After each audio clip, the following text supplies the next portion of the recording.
بسم الله الرحمن الرحيم. عن عائشة رضي الله تعالى عنها قالت: كان رسول الله صلى الله عليه وسلم يحب الحلواء والعسل. رواہ البخاری۔ سیدہ عائشہ رضی اللہ تعالی عنہ بیان فرماتی ہیں، رسول اللہ صلی اللہ علیہ وسلم میٹھی چیز اور شہد کو پسند فرمایا کرتے تھے۔ دوستو، نبی کریم صلی اللہ علیہ وسلم کے پسندیدہ مشروبات کا بیان کیا جا رہا ہے۔ ان مشروبات میں سے ایک شہد یا شہد ملا ہوا پانی ہے۔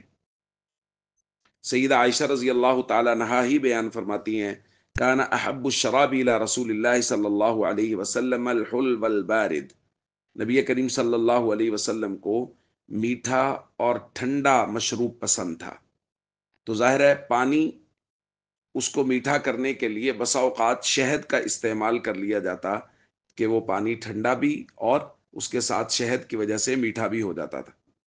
اسی طرح ایک روایت ہم پڑھ چکے ہیں، حضرت انس رضی اللہ تعالی عنہ نے اپنے شاگردوں کو ایک پیالہ دکھایا اور انہوں نے فرمایا کہ میں نے اس پیالے میں نبی کریم صلی اللہ علیہ وسلم کو ہر قسم کا مشروب پلایا ہے، اور ان مشروبات میں انہوں نے شہد کا ذکر فرمایا۔ تو ظاہر پیالے میں شہد پلانے کا مطلب یہی ہے کہ اس کے اندر شہد ملا ہوا پانی نبی کریم صلی اللہ علیہ وسلم کو پلایا گیا۔ تو نبی کریم صلی اللہ علیہ وسلم کے پسندیدہ مشروبات میں سے ایک شہد بھی ہے کہ حضور علیہ الصلوۃ والسلام شہد کو ایسے بھی استعمال کیا کرتے تھے اپنی اصلی حالت میں، اور اس کے ساتھ ساتھ حضور علیہ الصلوۃ والسلام شہد کو پانی ملا کر بھی استعمال کیا کرتے تھے۔